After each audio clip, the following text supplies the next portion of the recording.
All right, continuing with our investigation of fractions. We're going to look at equivalent fractions and actually try to model them. Again, I think that the cheat sheet that we have been using is a little bit better, but this might help some of us to better understand equivalent fractions. So if you'd be so kind, Chapter 9, Lesson 6, page 539. I can use area models and number lines to recognize and generate equivalent fractions. So here is what we're going to do. And I'm actually going to model this for you. If you want to do this at home, that's fine. You can follow along with me and pause if you need to. But two or more fractions that name the same amount are called equivalent fractions. You can use a sheet of paper to model fractions equivalent to 1/2. So let's do this. I'm going to go ahead and switch over to the document camera here. And we'll go ahead and do some of this right now. The first step says to fold a sheet of paper into 2 equal parts. And then open the paper and count the parts. All right.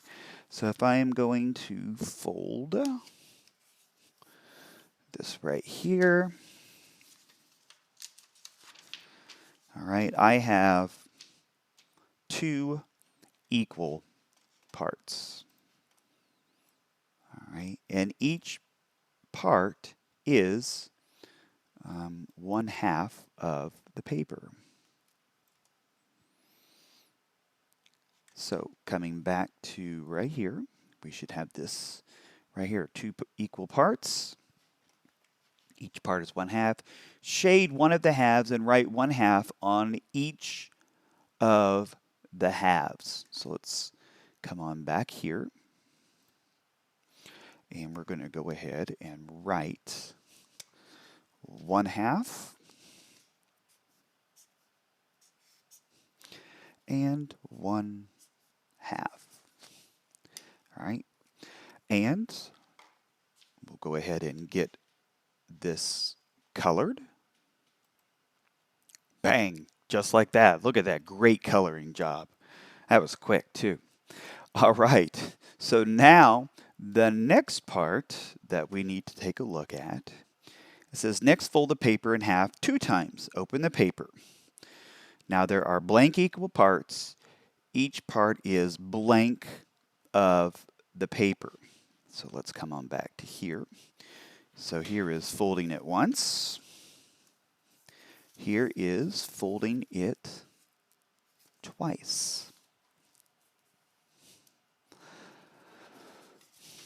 So now when we open it up, okay, what do we have? Well, we have 1, 2, 3, 4 equal parts, and each part is 1/4 of the paper.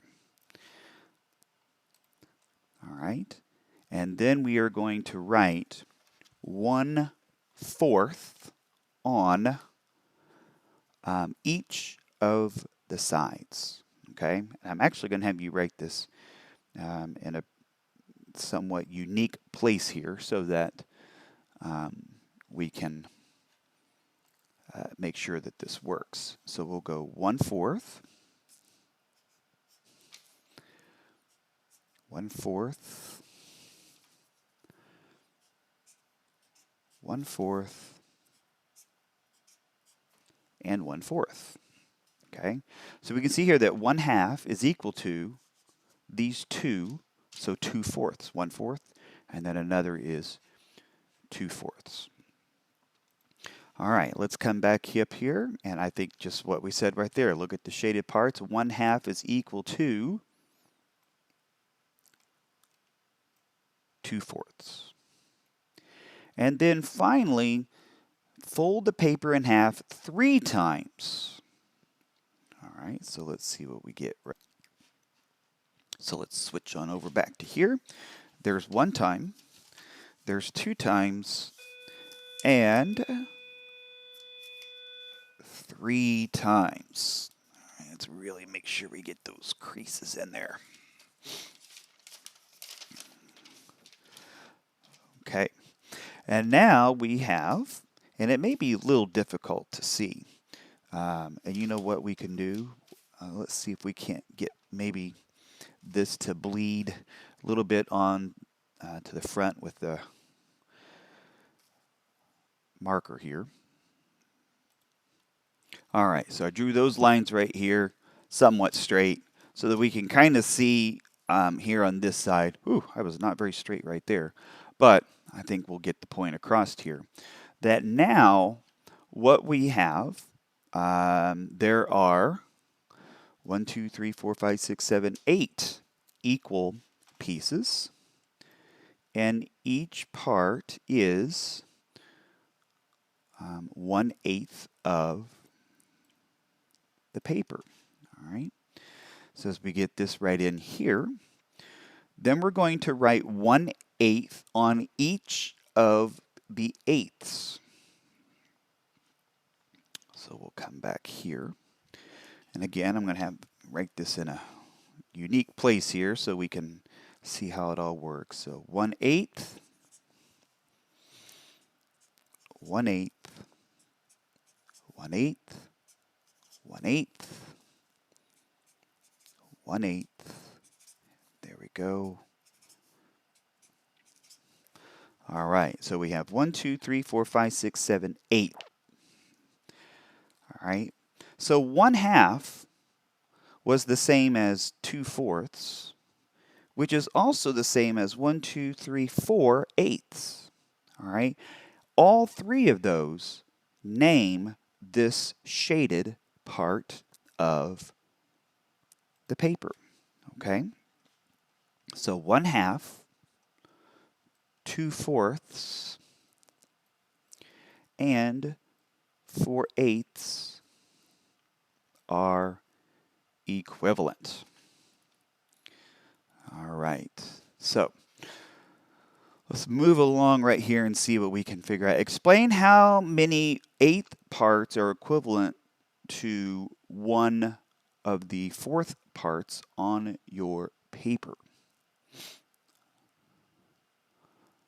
All right, how many eighth parts are in 1/4? Well, let's go back to this right here.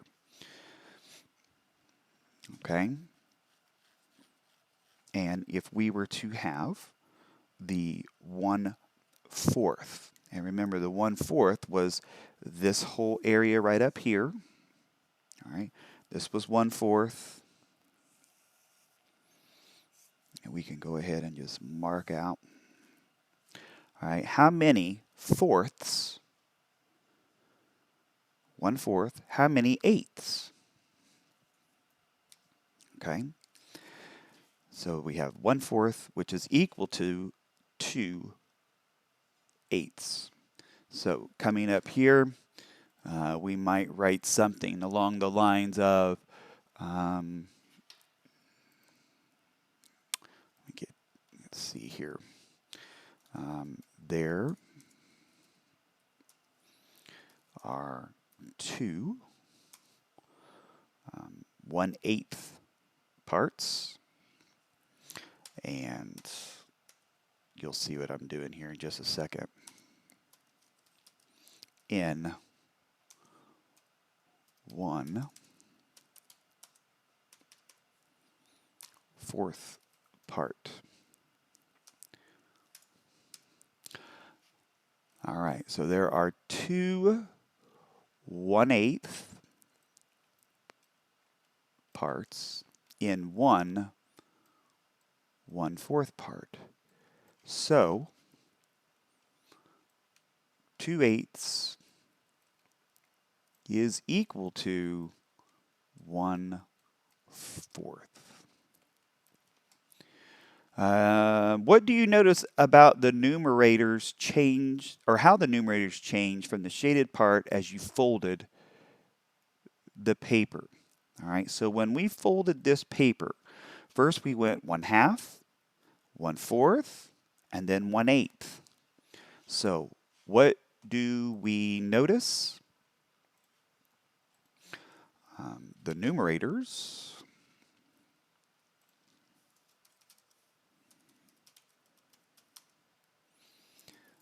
they got larger. What does this tell you about the change in the number of parts? All right, so first of all, we had just the 2 parts, and then we had 1, 2, 3, 4 parts, and then we had 1, 2, 3, 4, 5, 6, 7, 8 parts. So what does that tell us? It tells us that the number of parts increased.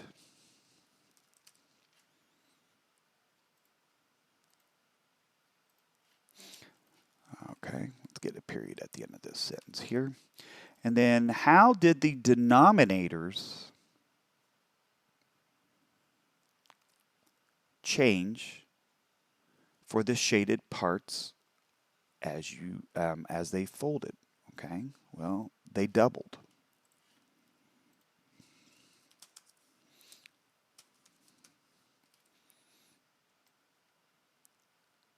From 2 to 4, from 4 to 8.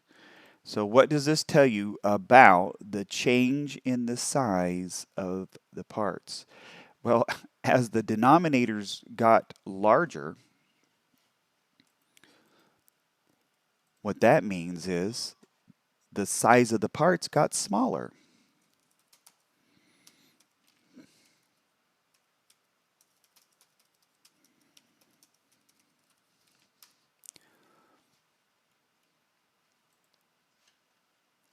Okay, let's move on to here then. Let's see if we can't make some connections here. All right, you can use a number line to find equivalent fractions.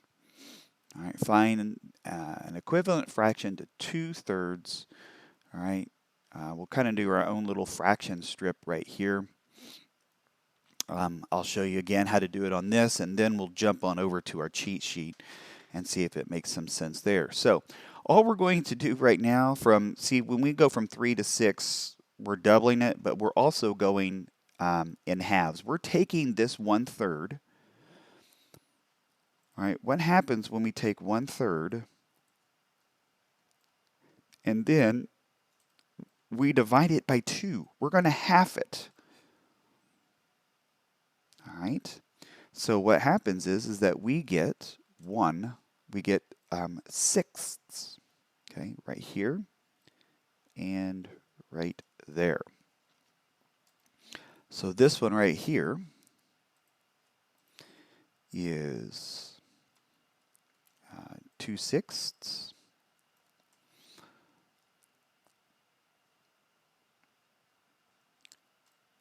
3/6. Whoops, wrong one there.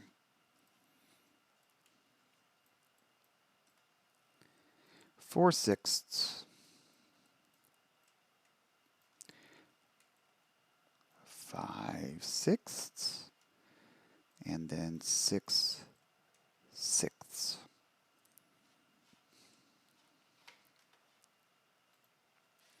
Okay, so draw a point on the number line that represents 2/3. Well, that's right here. All right, and then the fraction strips, we divided the number line into 6. At the end of each strip, mark a line, which is exactly what we've done. So identify the fraction that names the same point as 2/3. Well, that is 4/6. So 2/3 is equal to 4/6. All right, and we're able to see that again using this tool right here, which I think is very, very helpful. We'll just draw this one down right here. All right, we had 1/3. Whoops, don't want that one. So 1/3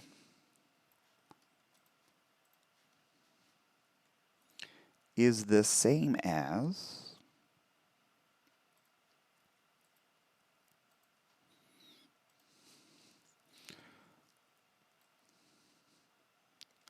2/6 right there.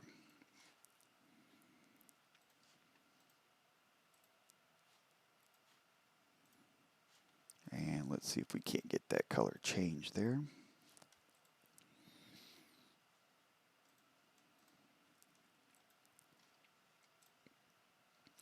All right. So that is just one example of, I mean, we kind of have our own fraction strips sheet right here that we can use. Okay. Now here was something else that was interesting, and I'll go ahead and take this one step further. If we look at this right here, okay, there is a fraction that is equivalent to 3/6. All right. So 3/6, let's see if we can't find that fraction. All right, just a little bit of an extra activity here for us to do. All right, so I am looking at 3/6 right here. 1, 2, 3, 4, 5, 6. And what is that equal to? Well, 3/6 is also equal to 1/2. All right, so there was another hidden equivalent fraction that was in there for us to take a look at. And that was right here. All right, this right here is actually also 1/2. Okay? All right, so why don't you go ahead and pause the video, do the show and share portion here, and then we'll see how you did.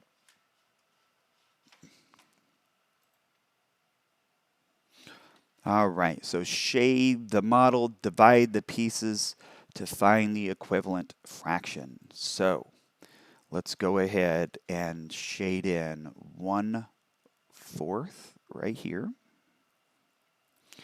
Get that filled in real nice.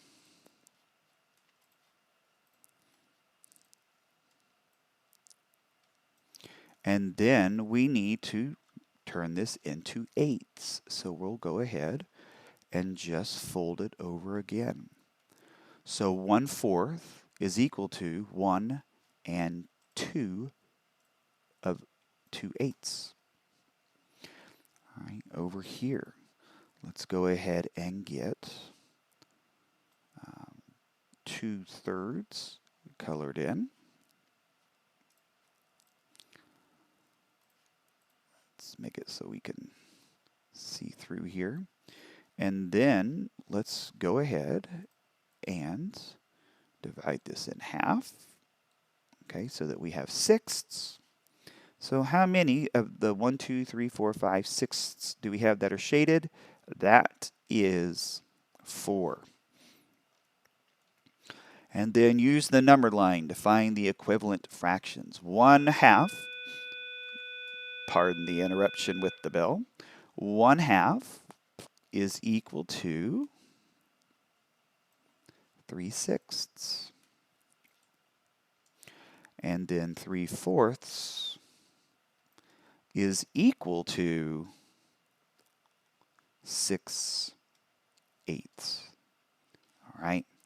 Now, another way that you can look at this, and this is kind of a third way here, and we may be discussing this in kind of future sections here, but let's take a look at this. 1/2 equals something over 6.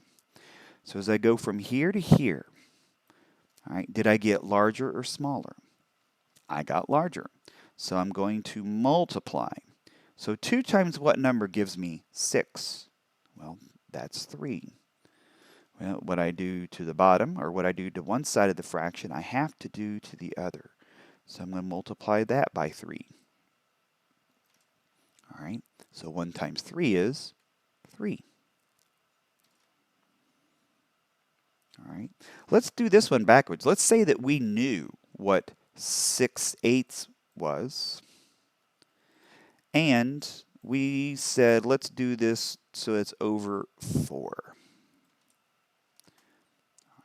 So if I go from here to here, am I getting larger or smaller? I'm actually getting large or smaller. So I'm going to divide. 8 divided by what number gives me 4? That's 2. So what I do to one, I need to do to the other, and divide that one by 2 to get 3. So that is a third way that you can do that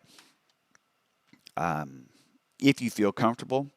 But really, I think, again, this tool right here is probably going to be one of your best options to kind of help you get that figured out. So good luck with your assignment, and change what needs changing, keep what needs keeping, but also keep doing your personal best. You guys are doing great.